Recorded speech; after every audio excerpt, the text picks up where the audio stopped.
Something unexpected is happening to someone in your group. They ate something about an hour ago, or drank something, or inhaled something near a fire. The exact mechanism doesn't matter right now, and whatever it was, it is doing something to their experience of being alive that is distinctly different from the ordinary experience of being alive. Their face has a quality to it, something between surprise and recognition, like they have encountered something they didn't know existed, but that, now that they've encountered it, feels somehow familiar.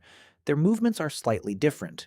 Their relationship with the immediate environment has shifted in ways that are hard to describe but immediately visible to the people around them. And now everyone else wants to know what they consumed and where they found it. This is, in its essential structure, the oldest story about psychoactive substances that has ever been told. Not in any specific culture, not in any specific language, not in any specific period of human history, but as a recurring, inevitable pattern that played out across ancient human populations worldwide, across hundreds of thousands of years, in every environment where humans lived in proximity to plants and fungi that happened to produce compounds with effects on human consciousness. The question of when ancient humans first got high is a genuinely fascinating one, not in the sensationalist way that the framing might suggest, but in the deep scientific and anthropological sense, because the answer involves evolutionary biology, neuropharmacology, ancient botanical knowledge, the origins of ritual practice, and what the evidence tells us about the relationship between altered states of consciousness and the development of specifically human cultural and cognitive sophistication. And the answer is much earlier than you think,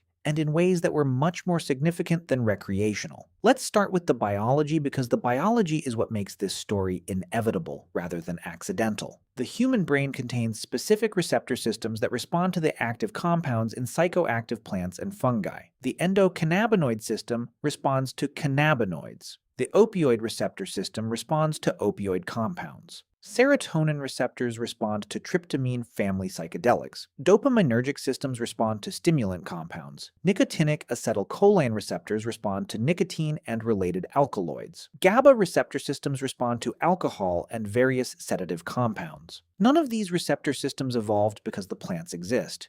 They evolved for entirely endogenous reasons. The body produces its own compounds that use these systems for normal regulatory functions. Endocannabinoids regulate mood, appetite, and inflammation. Endorphins, the body's own opioids, regulate pain and reward. Serotonin regulates mood, sleep, and cognition. The exogenous plant compounds that get people high do so by interacting with receptor systems that were already present in the brain, built for other purposes, and simply happen to respond to structurally similar compounds from plant sources. This means that the capacity to get high from psychoactive plants is not a recently acquired trait or a cultural development. It is a consequence of the evolved architecture of the mammalian brain, an architecture that ancient humans inherited fully intact, and that was interacting with psychoactive plant compounds in exactly the same way that modern human brains do. The neurological equipment for psychoactive experience is ancient. The only question is when and how ancient humans first encountered the plant and fungal sources of these compounds and began to deliberately engage with them. The answer to that question involves both evolutionary inference and direct archaeological evidence. And both lines of evidence point toward a much deeper antiquity of psychoactive plant use than most people have considered.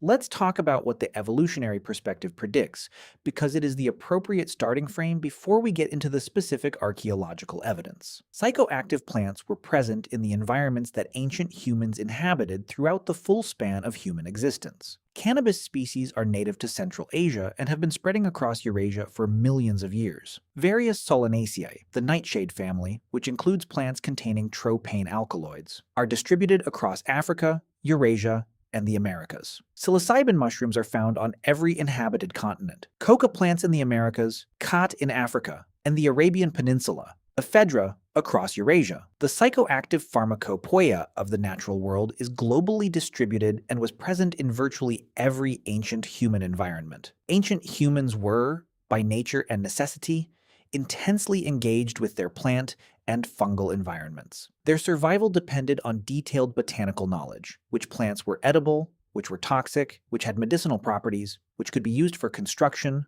or fiber, or pigment. This systematic, empirical, intergenerational botanical investigation of the local flora would have, inevitably and repeatedly, led to encounters with psychoactive plants. The question is not whether ancient humans encountered psychoactive plants. They absolutely did, continuously across the full span of ancient existence. The question is how quickly they moved from accidental encounter to deliberate, repeated, culturally embedded use.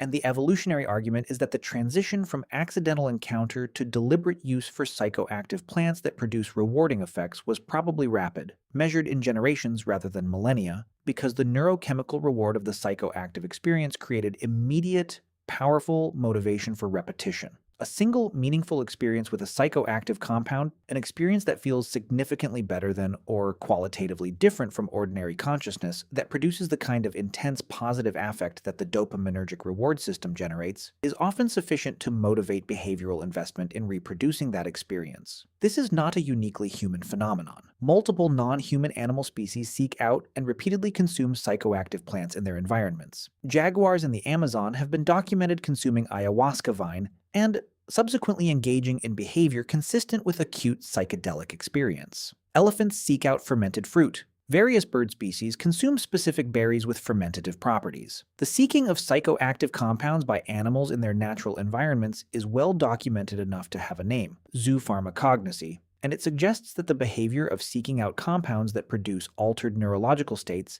is not a uniquely human or culturally mediated tendency. It is a natural consequence of nervous systems encountering compounds that activate their reward pathways. Let's get into the specific archaeological evidence, because there is direct physical evidence of ancient psychoactive plant use that goes back significantly further than most people realize. The oldest direct chemical evidence of human psychoactive plant use comes from sites in the Near East and Eurasia, where the analysis of ancient dental calculus, ceramic residues, and organic deposits at habitation sites has identified psychoactive plant compounds in contexts dating back thousands of years before the current era. But pushing further back into the genuinely ancient period requires a different kind of evidence. The indirect evidence of what plants were being brought into human spaces, what was being burned in fires, and what the botanical composition of ancient habitation sites tells us about the range of plants ancient humans were deliberately using. Cannabis pollen and seeds appear at ancient human habitation sites in Central Asia, dating to approximately 12,000 years ago,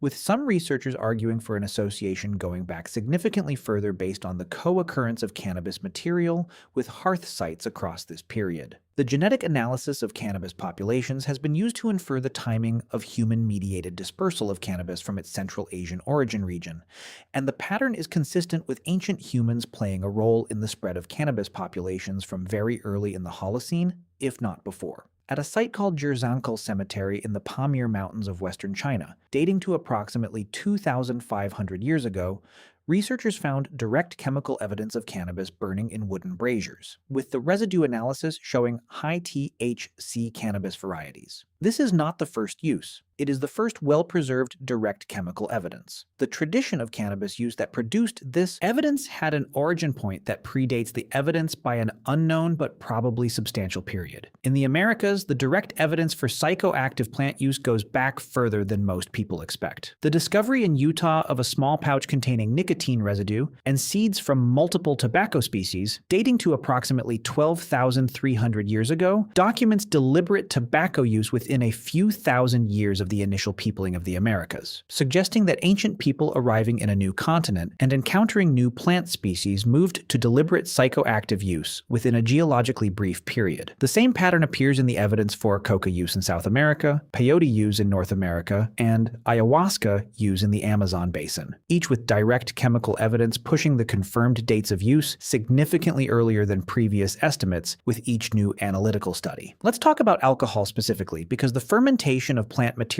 to produce alcohol is one of the oldest and most broadly documented psychoactive technologies in the ancient human repertoire. Fermentation is not a human invention. It is a natural process, the conversion of sugars by yeast and bacteria into alcohol and carbon dioxide that occurs spontaneously in any sufficiently sugar-rich organic material exposed to the right microorganisms. Overripe fruit ferments naturally. Honey mixed with water ferments. Grain that gets wet ferments. The natural world is full of spontaneous fermentation events, and the animals and birds that encounter naturally fermented materials regularly consume them and experience the effects. Ancient humans living in environments with fruit-bearing trees, honey sources, or grain-producing grasses were regularly encountering naturally fermented materials. The step from encountering naturally fermented materials to deliberately producing fermentation by maintaining the conditions that produce it, keeping fruit in containers, mixing honey with water, creating environments that sustain fermentation rather than allowing it to proceed and then dissipate, is not a large conceptual leap for minds that were already systematically observing cause and effect relationships in their environment. The direct archaeological evidence for deliberate alcohol production goes back approximately 13,000 years at a site called Rakefet Cave in Israel, where researchers found evidence of a brewing installation used to produce a fermented grain beverage at a site associated with the Natufian culture, a semi-sedentary hunter-gatherer culture that preceded the agricultural period in the Levant. This evidence predates the confirmed transition to grain agriculture in the region, which has led some researchers to propose that the desire to produce fermented beverages may have been one of the motivating factors behind the transition to grain cultivation, that humans started farming partly to produce a reliable supply of the materials needed for brewing. This is a genuinely interesting hypothesis that remains debated in the archaeological literature, but the mere fact that it is a serious hypothesis being debated by serious researchers says something important about the role of psychoactive experience in ancient human cultural development. Let's talk about psilocybin specifically, because the evidence for ancient mushroom use is both compelling and takes us the furthest back into the ancient period of any specific psychoactive substance. Psilocybin-containing mushrooms, species producing the tryptamine psychedelic psilocybin, which was synthesized and named by Albert Hofmann in 1958, but which has been used in traditional contexts for an unknown ancient period, are distributed across every inhabited continent. They are not rare or difficult to encounter. They grow in association with specific habitats that ancient humans regularly inhabited, grasslands, forest edges, areas with specific soil and dung associations, and they are visually distinctive in ways that make them identifiable with the kind of attention to botanical detail that ancient humans routinely applied to their environments. The direct preservation of psilocybin mushroom material in ancient contexts is essentially impossible. The organic material simply does not survive over the timescales we are discussing, but indirect evidence for ancient mushroom use exists in several forms. The rock art of the Saharan period in North Africa, paintings made during the African humid period when the Sahara was a grassland environment, has been interpreted by researchers including ethnobotanist Giorgio Samarini as depicting scenes of mushroom use, with specific figures appearing to hold mushroom-shaped objects, and with visual elements consistent with the altered sensory experience produced by psilocybin. The dating of these paintings ranges from approximately 7,000 to 9,000 years ago. While the mushroom interpretation remains debated, ancient art is always subject to multiple interpretive frameworks. The pattern of humanoid figures combined with mushroom-like forms and visionary visual elements is consistent enough to take seriously. The broader argument for deep, ancient psilocybin use is made most compellingly by the sheer distribution and abundance of psilocybin mushroom species in ancient environments. The specific habitats where psilocybin mushrooms grow most abundantly, grassland environments associated with large herbivore presence, are exactly the environments that ancient hunters spent significant time in. The probability that ancient hunters tracking prey across grasslands regularly encountered these visually distinctive and pharmacologically remarkable fungi and never made the connection between consumption and effect is,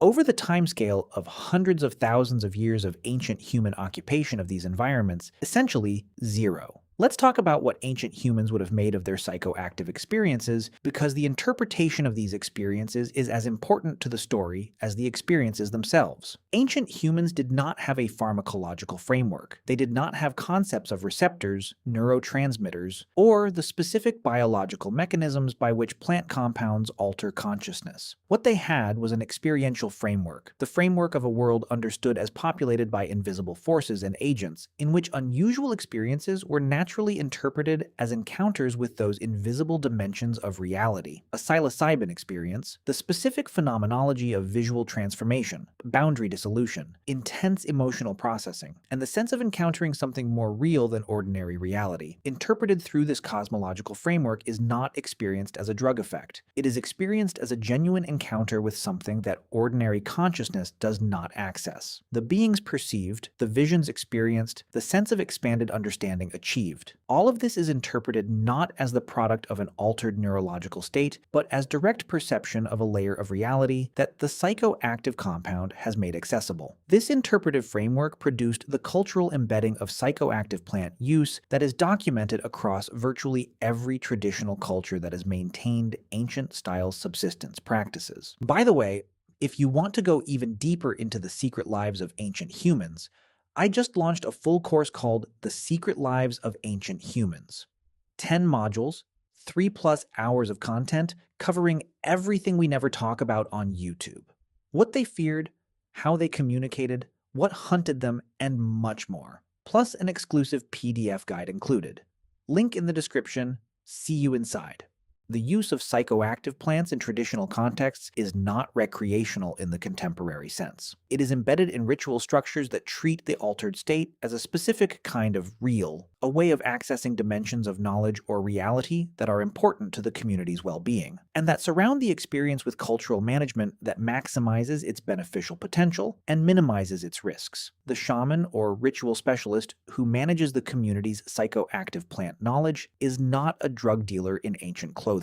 They are the custodian of a technology for accessing specific states of consciousness that the community values for healing, for decision-making, for communication with whatever forces or entities the culture understands as operating in the world. The specific substances differ across cultures. The structural position of the specialist who manages access to them and the ritual context in which they are used is remarkably consistent worldwide. Let's talk about what this means for our understanding of ancient cognitive development, because this is the dimension of the story that goes furthest beyond the simple question of when ancient humans first got high. The anthropologist Terence McKenna proposed what he called the stoned ape hypothesis, a speculative argument that the regular consumption of psilocybin mushrooms by ancient human ancestors during a critical period of cognitive evolution contributed to the specific cognitive expansion that distinguishes modern humans from our primate relatives. This hypothesis is speculative enough that mainstream paleoanthropology has not embraced it, and some specific claims within it are not well supported by current evidence. But a more modest version of the underlying